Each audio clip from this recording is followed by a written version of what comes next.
안녕하십니까.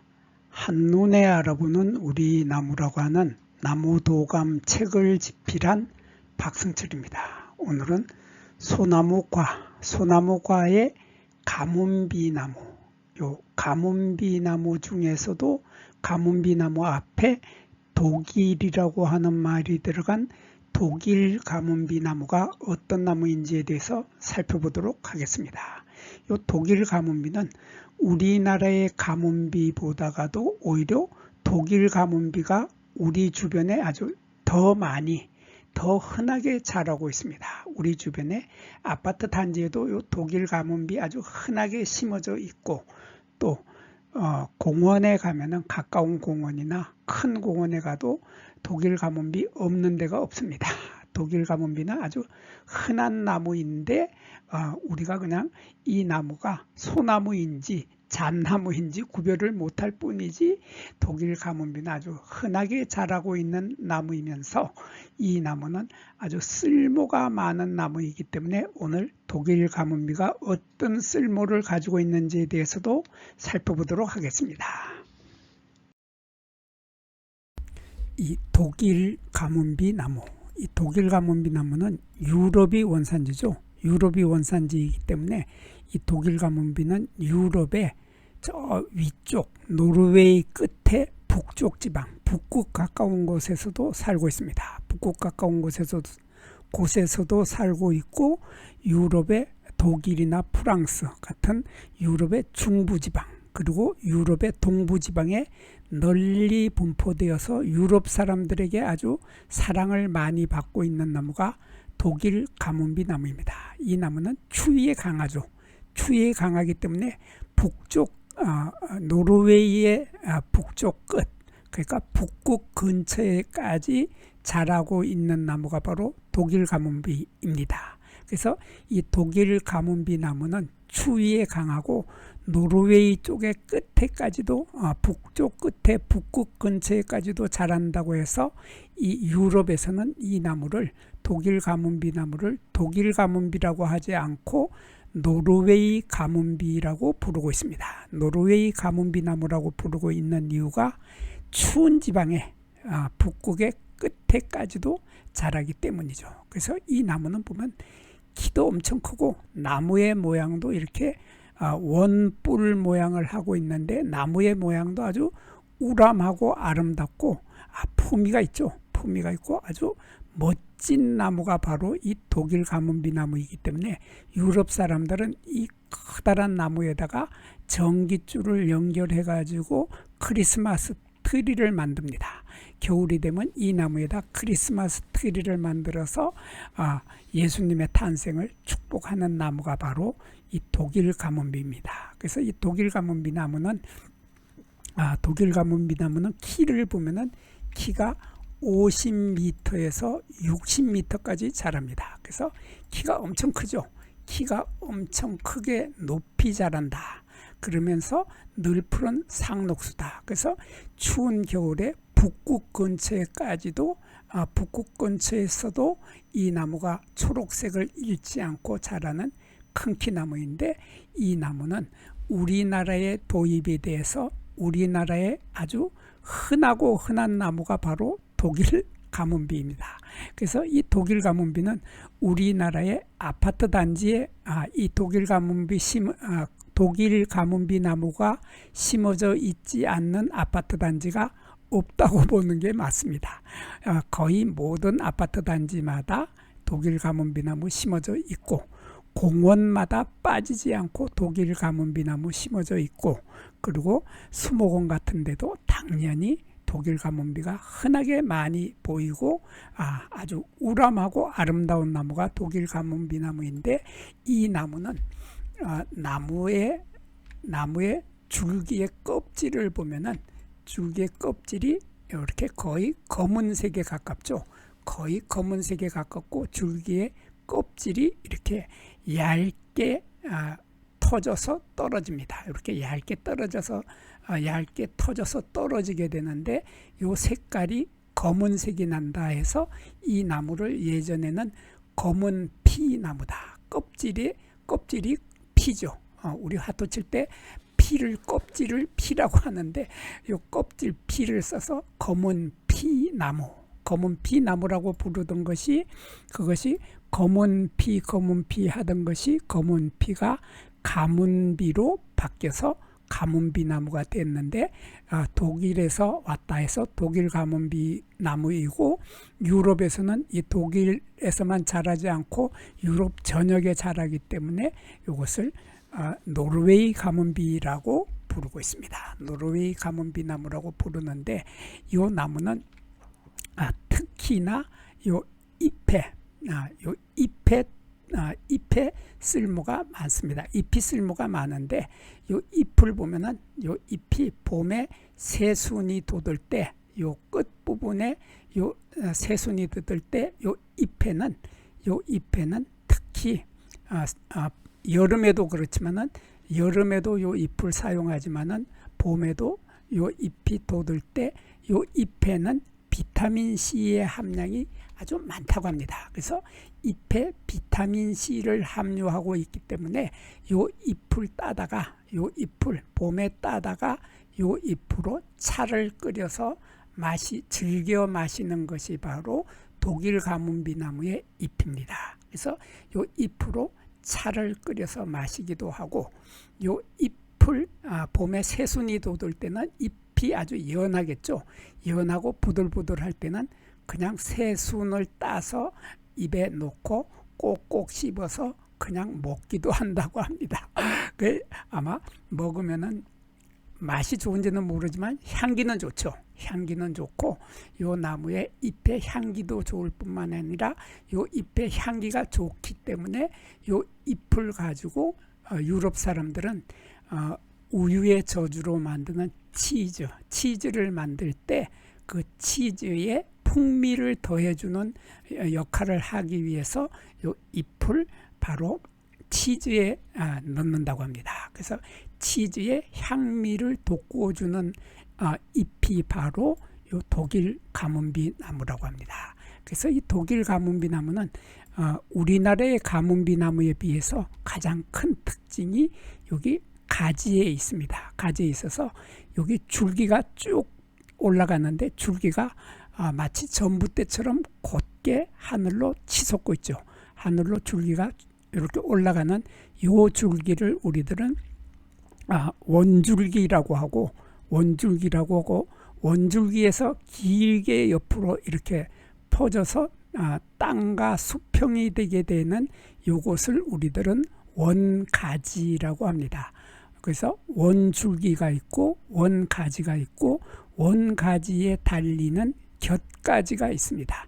곁가지가 있는데 원가지에 달리는 요 곁가지는 이렇게 아래로 축축 매달려 있는 상태가 됩니다.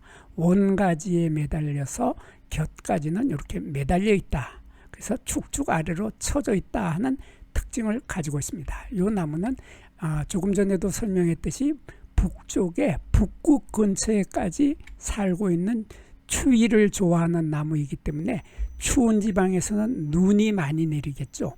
눈이 많이 내리면 그 눈을 우리나라의 소나무처럼 쫙 펴고서 그냥 눈을 맞아버리면은 이 눈의 무게 때문에 이 가지가 부러져 버리겠죠.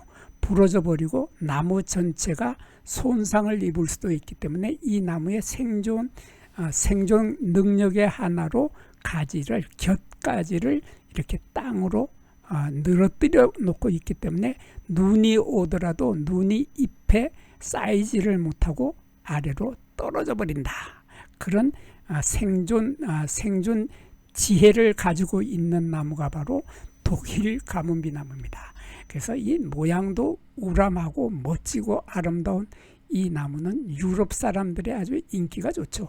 그래서 유럽 사람들은 이 나무를 주로 공원이나 아니면은 수목원이나 아니면은 가정의 정원에도 이 나무 심어서 크리스마스 트리로 사용하고 있는 나무가 바로 독일 가문비 나무입니다. 그리고 이 독일 가문비 나무는 꽃이 피는 모습을 보면 꽃은 암수가 한 그루이면서 5월달에 꽃이 피는데 꽃이 필 때 보면은 요것이 숫꽃이고 이쪽에 암꽃이 있는데 암꽃과 수꽃이 한 나무에 달리는 암수 한 그루이면서 수꽃 이삭은 이렇게 노란색의 연한 노란색의 이런 꽃이 피고 여기에 많은 여기에 요 인편이라고 하는 비늘 조각이 있습니다. 요거 한 개 좀 크게 볼까요? 이렇게 보면은 요 한 개가 인편이라고 하는 비늘 조각들입니다. 이러한 비늘 조각들이 많이 있고 비늘 조각 속에는 아래쪽에는 꽃밥이 들어있는 수술이 있는 거죠. 꽃밥이 있는데 이 꽃가루가 날아가서 암꽃에 닿게 되는데 암꽃에 가서 수정이 하게 되는데 암꽃은 보면은 연한 홍색으로 피는데 여기도 마찬가지로 인편이라고 하는 이런 비늘 조각들이 다닥다닥 모여 있습니다. 그래서 요 인편 하나가 모두 다 암꽃의 하나다. 그렇게 보시면 됩니다. 그래서 요 인편 속에는 씨앗이 나중에 자라게 되겠죠. 그래서 요 암꽃 이삭은 자라서 열매로 되게 되는데 열매가 아주 길게 됩니다. 열매가 이렇게 길다란 열매로 변하게 되는데 요 열매의 길이가 자그마치 10에서 20cm 정도로 가문비 나무 종류들 중에서 가장 열매의 길이가 길다고 하는 특징을 가지고 있는 것이 바로 독일 가문비 나무입니다. 그래서 이 길이가 20cm 정도 되고 요 20cm 정도 되는 긴 열매를 우리들은 구과라고 하고 한자로 구과라고 하고 우리말로 솔방울 열매라고 합니다. 우리가 이 모양이 마치 솔방울을 닮아 있죠. 솔방울을 닮아서 이 구과의 이 초록색 부분이 나중에 익게 되면 갈색으로 변하면서 이 갈색의 이 부분이 바로 한자로 실편이라고 하는데 이것을 솔방울 조각이라고 합니다. 이 솔방울 조각들이 초록색에서 갈색으로 익으면서 이것은 나무처럼 목질화된다, 딱딱하게 된다 그런 뜻입니다. 이렇게 딱딱하게 목질화되는 이러한 솔방울 조각들이 딱딱하게 목질화되는 열매를 우리들은 구과라고 하고 솔방울 열매라고 하는데 여기에서 우리가 주목하는 부분은 바로 이 솔방울 조각, 실편이라고 하는 솔방울 조각의 이 끝부분입니다. 바로 이 부분이죠. 바로 이 솔방울 조각의 끝부분이 오목하게 들어간다 하는 것이 바로 독일 가문비 나무입니다. 거기에 비해서 우리나라에 자생하고 있는 가문비 나무는 지리산 쪽에서 만날 수 있는 이 가문비 나무는 보면은 이 부분이 오목하게 들어가지가 않죠. 이렇게 오목하게 들어가지 않고 이 부분이 불규칙한 톱니로 되어 있습니다. 그래서 이렇게 좀 더 크게 보면은 이 부분이 톱니로 되어 있는데 아주 불규칙한 톱니로 되어 있는 것이 우리나라에 자생하고 있는 가문비 나무인데 거기에 비해서 독일 가문비 나무는 이렇게 끝이 오목하게 들어간다 하는 이런 뚜렷한 차이점을 가지고 있습니다. 그리고 요 나무는 독일 가문비 나무는 여기 잎의 횡단면이 독일 가문비 나무의 잎의 횡단면이 이렇게 마른 목골이다 하는 특징을 가지고 있습니다.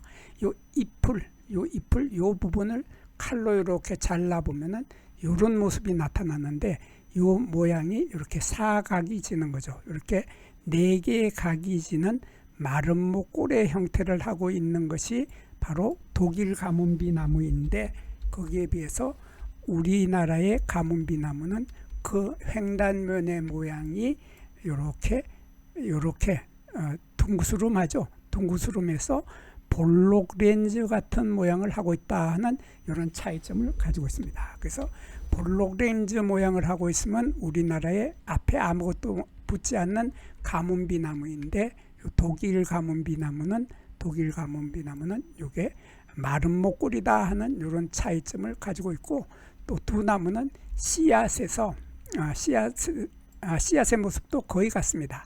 그래서 씨앗을 보면은 씨앗이 거의 검은색에 가까운 갈색을 나타나는데 이 씨앗의 길이보다가도 2배 이상 길다란 이런 날개를 가지고 있습니다. 이렇게 길다란 날개를 가지고 있는 씨앗을 맺는 것이 요 속에 들어있죠. 여기 솔방울 조각이라고 하는 실편을 열어보면은 그 속에 이러한 씨앗들이 들어있게 됩니다. 이러한 날개가 씨앗보다가 2배 이상 긴 그러한 씨앗을 가지고 있는 것이 바로 독일 가문비 나무였습니다. 여기에서 잠깐 구독과 좋아요를 누르는 시간을 갖도록 하겠습니다. 여기 나무 도감 공부는 박승철이 사진을 찍고 박승철이 글을 쓴 한눈에 알아보는 우리 나무라고 하는 나무 도감 책을 펼쳐서 공부를 하였습니다. 공부를 하고 난 후에 만나게 되는 나무는 바로 내 친한 친구를 만나는 것처럼 반갑고 호기심 넘치고 흥미진진한 기쁨을 가슴 가득 안겨주게 될 것입니다. 오늘의 공부는 여기서 마치도록 하겠습니다. 감사합니다.